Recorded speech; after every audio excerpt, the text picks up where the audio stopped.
আপনি কি কখনো লক্ষ্য করেছেন যে একই বয়সের দুজন ব্যক্তি কেন ভিন্ন ভিন্ন জীবন যাপন করেন? একজন বৃদ্ধ, যিনি ৭০ বছর বয়সের পরেও হাসছেন, সকাল সন্ধ্যা হাঁটছেন, তার নাতি নাতনিদের সাথে খেলছেন, পরিবারের সাথে আনন্দময় জীবন কাটাচ্ছেন। অন্যদিকে একই বয়সের অন্য একজন ব্যক্তি ওষুধের উপর নির্ভর করে জীবন কাটাচ্ছেন, ডাক্তারের ক্লিনিকে ঘোরাঘুরি করছেন এবং বিছানায় শুয়ে কেবল ভাবছেন যে ইস, যদি তার আরও কিছুটা শক্তি থাকত। আমরা প্রায়শই এটিকে বয়সের প্রভাব মনে করি, কিন্তু এটি কি সত্যিই কেবল বয়সেরই প্রভাব, কেবল বয়সেরই দোষ? ৭০ বছর বয়সের পর ধীরে ধীরে আমাদের শরীর দুর্বল হতে শুরু করে, হাড়ে ব্যথা হয় এবং হজম শক্তিও কমে যায়। সেই শরীর যা ২৫-৩০ বছর বয়সে একজন সুপারহিরোর মতো সবকিছু হজম করে ফেলত, এখন ছোট ছোট জিনিসও তার জন্য কঠিন হয়ে পড়ে। রাতে ঘুম আসে না, সকালে মন ভারী থাকে এবং ডাক্তারের কাছে গিয়ে কেবল ওষুধের তালিকা দীর্ঘ হতে থাকে। কিন্তু সত্যি বলতে কি, এই ক্লান্তি, এই দুর্বলতা কেবল বয়সের ফল নয়। এটি আসলে আমাদের সেই অভ্যাসগুলির ফল যা আমরা সারা জীবন ধরে গ্রহণ করেছি। আমরা সেই একটি প্রয়োজনীয় জিনিস কখনো পরিবর্তন করিনি, যা পরিবর্তন করা সবচেয়ে বেশি জরুরি ছিল, আমাদের থালা। যে বয়সে শরীরের সবচেয়ে বেশি যত্ন এবং পুষ্টি প্রয়োজন, সেই বয়সে আমরা তাকে কেবল ওষুধের উপর ছেড়ে দিই এবং তারপর ভাবি যে এখন তো বয়স হয়ে গেছে, এখন আর কিছুই করা যাবে না। কিন্তু আপনি যদি এমনটা ভেবে থাকেন যে এখন আমার বয়স হয়ে গেছে, এখন আমার শরীর এমনই থাকবে, তাহলে একটু থামুন। এই অভ্যাসগুলি যা আপনাকে দুর্বল করে তুলছে, যদি এই অভ্যাসগুলি পরিবর্তন করা যায়, তাহলে বিশ্বাস করুন, আপনার জীবনও সম্পূর্ণ বদলে যেতে পারে। সুতরাং আজ আমি আপনাকে এমন ৫টি সহজ অভ্যাসের কথা বলবো বন্ধুরা, যা যদি আপনি গ্রহণ করেন, তবে বার্ধক্যের এই অবস্থাতেও আপনি আপনার স্বাস্থ্যকে ভালো রাখতে পারবেন। এখন সিদ্ধান্ত আপনার হাতে। যদি আপনি ওষুধের ওপর নির্ভর করেই জীবন কাটাতে চান, তবে আপনি এই ভিডিওটি এখনই ছেড়ে চলে যেতে পারেন। কিন্তু যদি আপনি আমার সাথে সেই পথে চলতে চান যেখানে ওষুধ নয়, আপনার থালাটিই আপনার আসল ঔষধ হয়ে উঠবে, তবে এই ভিডিওটি সম্পূর্ণ এবং খুব মনোযোগ সহকারে দেখবেন। বন্ধুরা, আয়ুর্বেদে একটি অত্যন্ত বিশেষ ধারণা রয়েছে, পাচন অগ্নি, অর্থাৎ আমাদের শরীরের হজম শক্তি। এটিকে আপনি একটি ছোট আগুনের মতো বুঝতে পারেন, যা আমাদের শরীরের ভেতরে প্রতিদিন জ্বলে। যখন আমরা তরুণ থাকি, তখন এই অগ্নি তীব্র থাকে এবং এই কারণেই তখন সবকিছু খুব সহজে হজম হয়ে যায়। আপনি পিৎজা খান বা সিঙ্গারা খান, সবকিছু হজম হয়ে যায়। কিন্তু বয়স বাড়ার সাথে সাথে এই হজম শক্তি ধীরে ধীরে কমে যেতে থাকে এবং ৭০ বছর বয়সের কাছাকাছি এসে এটি অত্যন্ত দুর্বল হয়ে পড়ে। আর এমন অবস্থায় যদি আমরা আমাদের অভ্যাস না বদলাই এবং না বুঝে খেতে থাকি, তবে এই সব কিছু হজম শক্তিকে পুরোপুরি নিভিয়ে দেওয়ার কাজ করে। আর তখন আমাদের খাওয়া খাবার শরীরকে শক্তি দেওয়ার বদলে বিষে পরিণত হতে শুরু করে। তারপর আমরা ডাক্তারের কাছে যাই এবং ওষুধের ওপর নির্ভরশীল হয়ে পড়ি। কিন্তু ভালো খবর হলো যে আমরা এই অগ্নিকে আবার বাড়াতে পারি বন্ধুরা। আর এই কারণেই এখন সময় এসেছে যে আপনাকে আপনার থালাটিকে নতুন চোখে দেখতে হবে। তাতে সেই জিনিসগুলি অন্তর্ভুক্ত করতে হবে যা এই হজম শক্তিকে আবার জাগিয়ে তুলতে পারে এবং আপনাকে স্বাস্থ্যের দিকে ফিরিয়ে নিয়ে যেতে পারে। বন্ধুরা, একটি কথা সবসময় মনে রাখবেন, আপনার আসল শক্তি ওষুধের বড়িতে নয়, আপনার থালার ভেতরে লুকিয়ে আছে। তাই ওষুধ নয়, এখন আপনার থালা পরিবর্তন করার সময় এসেছে। এখন বুঝে নিন যে খাবারই আপনার আসল ঔষধ এবং এটিই আপনাকে পার করে দেবে। সুতরাং সবার আগে আপনাকে নিশ্চিত করতে হবে যে আপনি প্রতিদিন সাধারণ, ঘরে তৈরি এবং সাত্ত্বিক খাবার খান। এটি শুনতে কিছুটা বিরক্তিকর লাগতে পারে, কিন্তু এটি সবচেয়ে মৌলিক পদক্ষেপ। ভাবুন, যখন আমাদের থালায় গরম খিচুড়ি থাকে বা পাতলা ডাল থাকে, তখন আমরা প্রায়শই বলি যে এটি তো অসুস্থদের খাবার। কিন্তু আপনি কি কখনো লক্ষ্য করেছেন যে এই খাবারের সরলতা আপনার শরীরকে কত সহজে শক্তি দিতে পারে?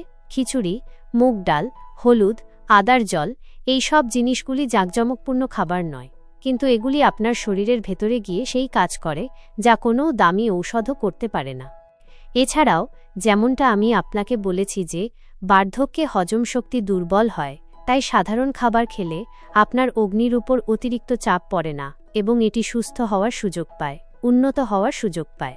আমি আপনাকে ৭৫ বছর বয়সী একজন মহিলার উদাহরণ দিচ্ছি। এই মহিলা আমার বাড়ির কাছে থাকেন এবং ৭৫ বছর বয়সেও বেশ ফিট এবং সক্রিয়। একবার আমি কৌতূহলবশত তাকে জিজ্ঞাসা করেছিলাম যে, মা, আপনার স্বাস্থ্যের আসল রহস্য কি? তখন তিনি হেসে শুধু এতটুকু বললেন, বাপু, আমি এমন খাবার খাই যা আমার শরীরকে ভেতর থেকে পরিষ্কার রাখে, আমাকে ক্লান্ত হতে দেয় না। বিস্তারিত কথা বলার পর তিনি জানালেন যে তিনি সকালে উঠেই গরম জলে 1 চিমটি হলুদ, সামান্য আদার রস এবং 1 চিমটি গোলমরিচ মিশিয়ে পান করেন। নাস্তায় কেবল 1 বাটি মুগ ডালের খিচুড়ি খান এবং সারাদিন শক্তিতে ভরপুর থাকেন। আসলে আমরা আমাদের শরীরকে বেশি খাওয়ার অভ্যস্ত করে ফেলেছি। আমাদের শরীরের এত খাবারের প্রয়োজন হয় না যতটা আমরা প্রতিদিন খাই, আর এটাই রোগের আসল কারণ। সাধারণ এবং হালকা খাবার আসলে একটি ঔষধের মতো, কারণ আপনার খাবার যত হালকা এবং সাধারণ হবে, আপনার হজম শক্তিও তত তীব্র থাকবে এবং আপনি তত বেশি শক্তি পাবেন। সুতরাং প্রথম পদক্ষেপ হল ফ্যান্সি খাবারের বদলে সাধারণ খাবার খাওয়া। হ্যাঁ, কখনো কখনো আপনি আনন্দের জন্য ফ্যান্সি খাবার বা বাইরের খাবার খেতে পারেন, কিন্তু দৈনন্দিন রুটিনে আপনাকে সাধারণ এবং হালকা খাবারই খেতে হবে।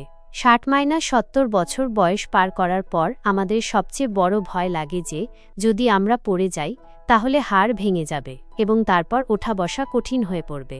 আসলে বার্ধক্যে সবার আগে এবং সবচেয়ে বেশি ক্ষয় যদি কোনো কিছুর হয় তবে তা হলো আমাদের হাড়। 40 বছর বয়সের পর হাড় থেকে ক্যালসিয়াম কমতে শুরু করে, যার ফলে ধীরে ধীরে সেগুলি দুর্বল হতে থাকে এবং 60-70 বছর বয়স পর্যন্ত আসতে আসতে এগুলি এতটাই ভঙ্গুর হয়ে যায় যে সামান্য আঘাত লাগলেও সহজেই ভেঙে যায়।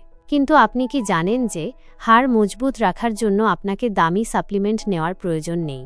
হ্যাঁ, তিল, ছাতু এবং চীনাবাদাম, এই 3টি ছোট ছোট জিনিস যা মানুষ প্রায়শই ভুলে যায়, কিন্তু এগুলি আপনার হাড়কে ভেতর থেকে শক্তি দেওয়ার কাজ করে। তিলে দুধের চেয়েও বেশি ক্যালসিয়াম থাকে, ছাতুর প্রকৃতি ঠান্ডা হয় এবং এটি শরীরকে শক্তি দেয়, এবং চীনাবাদাম প্রোটিন এবং স্বাস্থ্যকর চর্বির একটি ভালো উৎস। তাই প্রতিদিন সকালে কেবল একটি তিলের লাড্ডু, যদি আপনার ডায়াবেটিস না থাকে সেই ক্ষেত্রে, অথবা তিলের চাটনি বানিয়ে এবং 2 চামচ ছাতুকে জলে গুলে পান করে এবং 1 মুঠো ভাজা চীনাবাদাম খেলে আপনার হাড়গুলি অসাধারণ শক্তি পায়। আমি একজন বয়স্ক দম্পতিকে জানি, বন্ধুরা, তাদের দুজনের বয়স প্রায় 70-75 বছর। এই বয়সেও যখন তারা দ্রুত সিঁড়ি বেয়ে ওঠেন তখন মানুষ প্রায়শই অবাক হয়ে যায়। আসলে এই কৌশলটি আমি তাদের কাছ থেকেই পেয়েছিলাম। তারা আমাকে একবার বলেছিলেন যে তারা প্রতিদিন সকালে উঠে সবার আগে একটি তিলের লাড্ডু খান, 1 গ্লাস ছাতুর শরবত পান করেন এবং কিছুটা চীনাবাদাম অবশ্যই খান। গবেষণা করে আমি জানতে পারলাম যে এটি সত্যিই এই বয়সের মানুষের জন্য একটি রামবাণ ঔষধের মতো এবং তাদের হাড় মজবুত করার জন্য একটি সুপারফুড, যা খুব বেশি দামিও নয় এবং সহজে ব্যবহার করা যায়। সুতরাং আপনিও যদি এই বয়সের হন এবং এই বয়সে আপনার হাড় মজবুত রাখতে চান, ফ্র্যাকচারের ঝুঁকি কমাতে চান, তবে এই 3টি জিনিস আপনিও আজ থেকেই খাওয়া শুরু করুন। তৃতীয় টিপস হল আপনার খাবারে বেশি করে বিভিন্ন রঙের জিনিস যোগ করা এবং বিশুদ্ধ সাদা যেমন লবণ, সাদা ভাত এবং চিনি থেকে দূরে থাকা। এখন রঙিন শুনে আপনি রঙিন বিস্কুট বা নোনতা খাবারের প্যাকেট নিয়ে আসবেন না। এখানে আমি প্রাকৃতিকভাবে রঙিন জিনিসগুলির কথা বলছি। একটু ভাবুন, আপনার থালায় কি কেবল সাদা রং থাকা উচিত, নাকি এটি রঙিন হওয়া উচিত? রুটি, ভাত এবং কেবল ডাল, নাকি এটি একটি রঙিন ক্যানভাসের মতো দেখতে হওয়া উচিত, সুন্দর লাগা উচিত? নিশ্চিত করবেন বন্ধুরা, আপনার থালায় সবসময় লাল, সবুজ, হলুদ, কমলা এবং বেগুনি রং অবশ্যই থাকবে। আর এর প্রস্তুতি আপনাকে কেবল খাবার তৈরির সময়ই করতে হবে না। এই জিনিসগুলি আনার সময় আপনাকে এর খেয়াল রাখতে হবে। অর্থাৎ যখন আপনি ফল এবং সবজি বাজার থেকে কেনেন, তখন আপনাকে চেষ্টা করতে হবে যে প্রতিটি রঙের সবজি এবং বিভিন্ন রঙের ফল কিনুন। আপনার ফলের ঝুড়িকে রঙিন করুন এবং এগুলি অবশ্যই খান, কারণ আপনার খাবারে যত বেশি রং থাকবে, আপনার স্বাস্থ্য তত বেশি উজ্জ্বল হবে। চতুর্থ অভ্যাস হল সূর্যের সাথে খাবার খাওয়া। এখন এর মানে কি? এর মানে হল যে সূর্য ওঠার পর আপনাকে খাওয়া শুরু করতে হবে এবং সূর্য ডোবার আগে আগে আপনার শেষ খাবারটি খেয়ে নিতে হবে। আপনি কি কখনো লক্ষ্য করেছেন যে সন্ধ্যা হলেই পাখিরা তাদের বাসায় ফিরে যায় এবং গাছপালাও শান্ত হতে শুরু করে? কিন্তু আমরা, যখন পুরো প্রকৃতি বিশ্রাম নেয়, তখন আমাদের পার্টি শুরু হয়।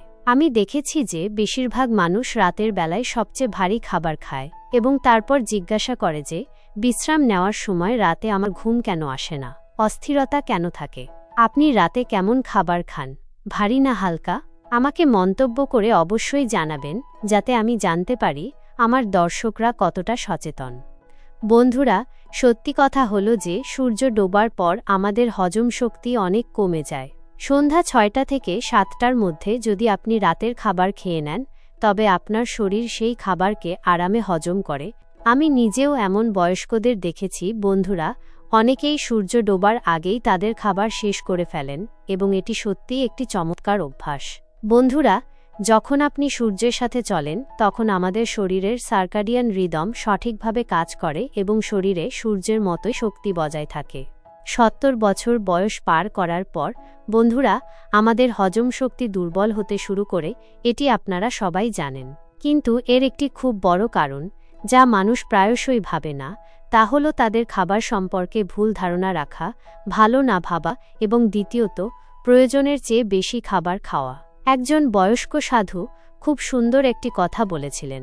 তিনি বলেছিলেন যে আপনি আপনার থালাটিকে ভালোবাসার সাথে দেখুন, এটি আপনাকে জীবন দেবে। অর্থাৎ খাবার খাওয়ার সময় সবার আগে আমাদের নিজেদের চিন্তাভাবনার উপর নিয়ন্ত্রণ রাখতে হবে। অনেক মানুষ খাবার খাওয়ার আগেই নেতিবাচক চিন্তা করা শুরু করে দেয়, এটি খেলে এটি হবে, ওটা খেলে এই সমস্যা হবে, এই খাবার ভালো নয়, এই খাবার আমার পছন্দ নয়, ইত্যাদি। যখন আমরা খাবার সম্পর্কে নেতিবাচক চিন্তা করি বন্ধুরা, তখন একটি নেতিবাচক শক্তি তৈরি হয়, যার কারণে এমনকি ক্ষতিকারক নয় এমন জিনিসও অনেক সময় আমাদের ক্ষতি করতে শুরু করে। তাই আপনার প্লেটটিকে সবসময় খুশি হয়ে দেখুন এবং হেসে দেখুন, এবং ঈশ্বরের কাছে কৃতজ্ঞতা প্রকাশ করুন যে তিনি আপনাকে এত ভালো খাবার খেতে দিয়েছেন। কারণ এমন অনেক মানুষও আছে যাদের কাছে এই খাবারও নেই যা আপনি খাচ্ছেন, আর এটিও তাদের জন্য একটি বিলাসিতা। ভালো মন্দ তো অনেক পরের কথা, খাবার পাওয়াটাই আজকের দিনে একটি বড় চ্যালেঞ্জ। এছাড়াও এটিও খেয়াল রাখবেন যে পেট থেকে কিছুটা কম খাবার খাবেন, খুব বেশি পেট ভরবেন না। যখন আমরা প্রয়োজনের চেয়ে কিছুটা কম খাবার খাই, তখন আমাদের শরীর হালকা, শক্তিতে ভরপুর এবং সুস্থ থাকে এবং হজম শক্তিকে কাজ করার পর্যাপ্ত সুযোগ পায়। একটু ভাবুন তো, আপনি কি আপনার শরীরের কথা শুনছেন, নাকি কেবল আপনার অভ্যাস বা লোভ পূরণ করছেন? আপনার প্রয়োজনের মাত্র ৮০% খাবার খাওয়ার অভ্যাস করে নিন। তারপর দেখুন কিভাবে এই ছোট পরিবর্তন আপনাকে নতুন শক্তি দেয়। সুতরাং আজ থেকে যখনই খাবার আপনার সামনে আসবে, খুশি হয়ে তাকে দেখুন, খারাপ কিছু ভাববেন না, এবং একবার আপনার শরীরকে অবশ্যই জিজ্ঞাসা করুন, আমার কি সত্যিই এত খাবার খাওয়ার প্রয়োজন আছে, নাকি এর থেকে কম খেলেও আমার কাজ চলে যাবে? বন্ধুরা, এই সব কিছু শোনার পর এখন আপনি ভাবছেন যে ঠিক আছে, এই বড় বড় কথা শুনে খুব ভালো লাগছে, কিন্তু আমি শুরু করব কিভাবে? এটি কিভাবে বাস্তবায়ন করব? তাহলে আমি আপনাকে একটি খুব সহজ উপায় বলছি, যার মাধ্যমে আপনি আজ থেকেই আপনার জীবন পরিবর্তন করতে পারেন। সবার আগে রাতের খাবার ধীরে ধীরে সন্ধ্যা ৬টা থেকে ৭টার মধ্যে খাওয়ার চেষ্টা করুন। হতে পারে শুরুতে এটি আপনার কাছে কঠিন মনে হবে, কিন্তু একবার যখন আপনার অভ্যাস হয়ে যাবে, তখন আপনি নিজেই অনুভব করবেন যে রাতে আপনি কতটা হালকা এবং কতটা ভালো অনুভব করেন।